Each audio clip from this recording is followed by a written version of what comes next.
के फाटकों में प्रवेश करूंगा धन्यवाद के साथ, उसके आंगनों में स्तुति करूंगा। मैं कहूंगा ये दिन यहोवा ने बनाया, मैं खुश हुआ के आनंदित किया। आनंदित किया, मुझे आनंदित किया, मैं खुश हुआ के आनंदित किया। हालेलुया। वचन में जाने से पहले परमेश्वर के जोरदार तालियों से स्वागत करते हैं। हालेलुया। आज का जो शुभ संदेश है फिलिपियों की आयत अध्याय 4 का 4 आयत। आज का टॉपिक है प्रभु यीशु मसीह में सदा आनंदित रहो। तो इस वचन को कोई पढ़ेगा? प्रभु में सदा आनंदित रहो। मैं फिर कहता हूँ आनंदित रहो। हालेलुया। अभी जिस तरह से पौलुस कहता है कि प्रभु में सदा आनंदित रहो, तो हमें किस तरह से आनंदित रहना चाहिए परमेश्वर की स्तुति आराधना के द्वारा। इस संसार में तो कष्ट आएंगे और चले जाएंगे, लेकिन हमें आनंदित रहना है। तो हम कुछ वचन की टिप्पणियों में देखेंगे। फिलिपियों 3 के पहले में लिखा है, इसलिए है मेरे भाइयों प्रभु में आनंदित रहो। वे ही बातें तुमको बार बार लिखने में मुझे तो कोई कष्ट नहीं होता और इसमें तुम्हारी कुशलता है, पौलुस कहता है। और दूसरे में पढ़ेंगे तो उसमें लिखा है, कुत्तों से चौकस रहो, उन बुरे काम करने वालों से चौकस रहो और उन काट कूट करने वालों से भी चौकस रहो। क्योंकि परमेश्वर का वचन हमें हर बात में पौलुस कह रहा है कि चौकस रहो। किसी के भी हाथ में ऐसे कुत्ते जैसे लोग हैं जो फाड़ खाने के चक्कर में घूमते रहते हैं, तो उनसे भी अपने आप को सावधान रहो। अगर हम देखेंगे मत्ती 5 के 4 में लिखा है, धन्य है वे जो शोक करते हैं क्योंकि वे शांति पाएंगे। और देखेंगे रोमियो 12 के 15 में, यदि पाँव कहे में हाथ नहीं इसीलिए देखा नहीं तो वे क्या वह इस कारण देखा नहीं। तो इसीलिए अगर हाथ कहे में देखा नहीं तो क्या वो शरीर में रहेगा। इसलिए जब एक अंग को दुख होता है तो सारे अंगों को दुख होता है। अगर हम देखेंगे गलती 5 के 22 और 23 में, तो उसमें लिखा है, पर आत्मा का फल प्रेम, आनंद, शांति, धीरज, कृपा, भलाई और विश्वास है। 23 में देखेंगे, देखो नम्रता और संयम है। ऐसे ऐसे काम करने वाले कामों के विरोध में कोई भी व्यवस्था नहीं है। हालेलुया। और फिलिपियों 2 के 20 और 21 में देखेंगे तो उसमें लिखा है, क्योंकि मेरे पास ऐसा स्वभाव का कोई नहीं जो मन से तुम्हारी चिंता करे। 21 में देखेंगे, क्योंकि सब अपने स्वार्थ की खोज में रहते हैं, ना कि यीशु मसीह की। अगर देखेंगे जो हमने 13 के 35 में, तो उसमें लिखा है, यदि आपस में प्रेम रखो तो इससे तुम जानोगे कि तुम मेरे चेले हो। हालेलुया। परमेश्वर का धन्यवाद करते हैं कि किस तरह से परमेश्वर के वचन में पौलुस ने लोगों से बातचीत कर लिया है कि पौलुस फिलिपियों को भी प्रभु में आनंद रहने के लिए कहता है। जैसा भी हमने 3 के पहले में पढ़ा, आनंदित रहो। ये सुझाव ही नहीं, ये एक आज्ञा भी है जो हम लगातार जो उदास रहते हैं और हम परमेश्वर के वचनों का भी उल्लेखन करते हैं, इसके बावजूद भी शोक मनाने के लिए निश्चित समय होता है। ऐसा अवसर जो उदास रहना पाप नहीं।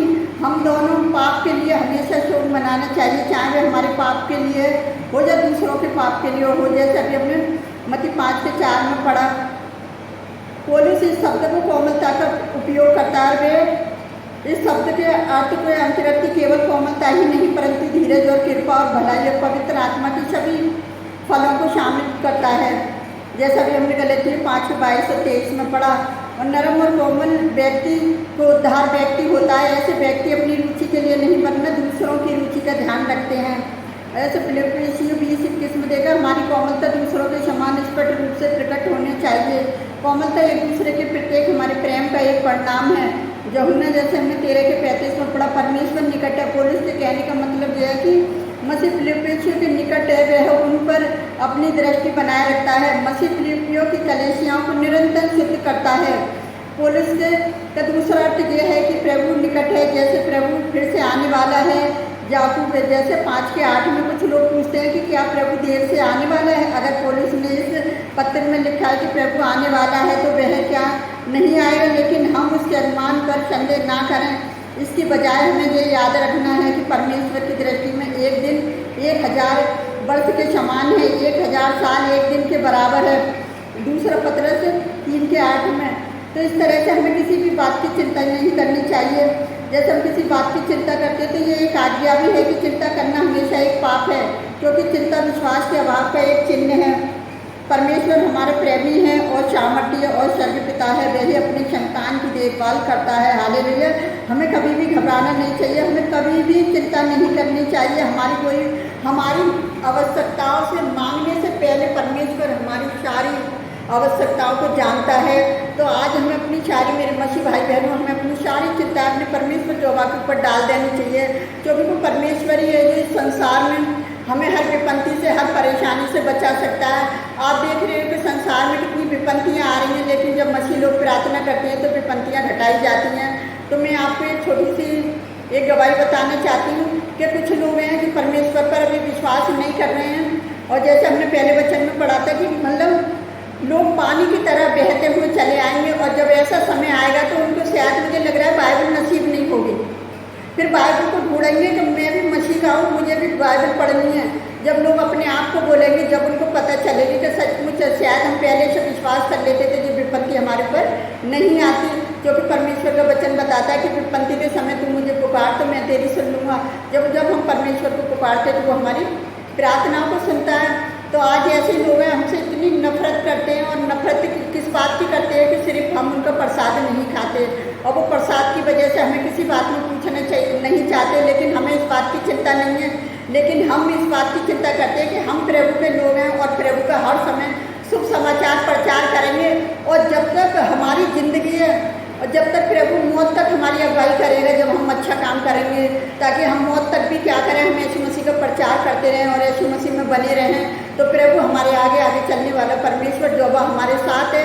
तो मैं अपने मसीह भाई बहनों से यही कहना चाहती हूँ, जो भी प्रचार कर रहे हैं तो वो किसी बात से ना डरें कि वो तू मेरा प्रसाद खा ले या ये कर ले, जब मेरे किसी का नाम ले ले। हमें किसी का नाम लेने की कोई ज़रूरत नहीं है, सिर्फ एक ही नाम है, वो है हमारे सेनाओं का यहोवा परमेश्वर, जो उसने परमेश्वर ने यीशु मसीह को इसलिए भेजा कि वो हमारे पाप शराब, हमारी बीमारियों को अपने ऊपर उठा ले। जब उसने हमारे सारे दुखों को अपने ऊपर उठा लिया है, तो हमें किस बात से दुखी रहे हैं। हमें सिर्फ एक दूसरे के लिए प्रार्थना करनी है, चाहे वो किसी भी जाति का क्यों ना हो। जो परमेश्वर ने हमें काम दिया है कि तुम सारी जाति के लोगों को चेला बनाओ और सारी जाति में क्या करो, शुभ समाचार प्रचार करो। तो मैं परमेश्वर यहोवा का धन्यवाद करती हूँ कि प्रभु ने आज हमें एक और समय दिया है कि हम प्रचार करने जा रहे हैं, और प्रभु हमारी सहायता, हमारी मदद करेगा, और वो हमारे आगे आगे चलने वाला परमेश्वर यहोवा है।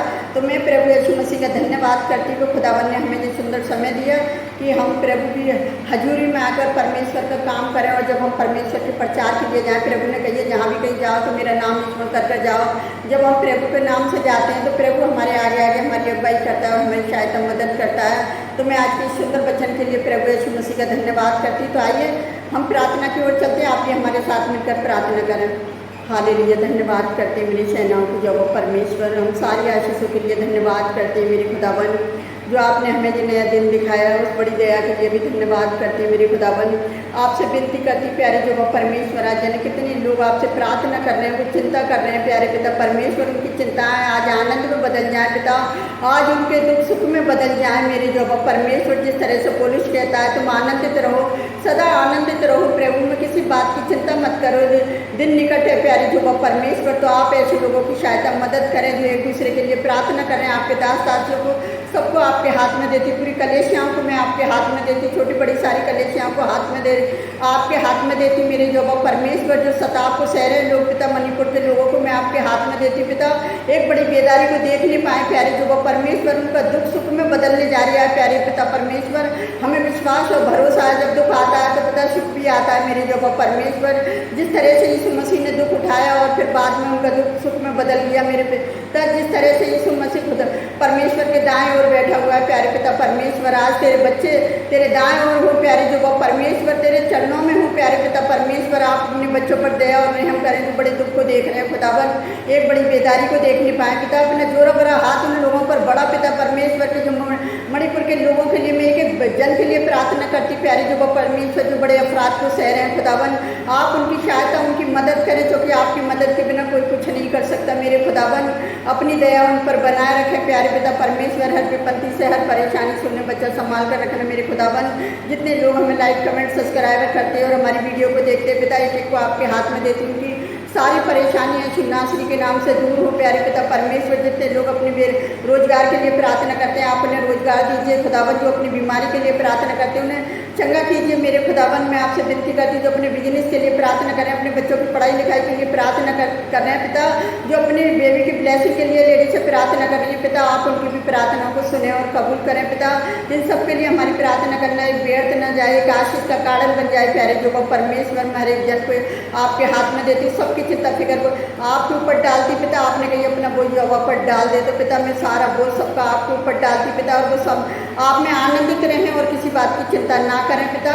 आप उन्हें आशीष दीजिए प्यारे जो परमेश्वर। और हम आपसे क्या मांगे, आप तो हमारे मांगने से पहले जानते हैं। आपने हमारी छोटी सी प्रार्थना को सुना और कबूल किया, उसके लिए भी धन्यवाद करती। मैं सारा आदर महिमा आपको देती पिता, जो भी मांगती है ऐसे नासरी के नाम पर आमीन। प्रभु आप सबको बहुत से आशीष दे।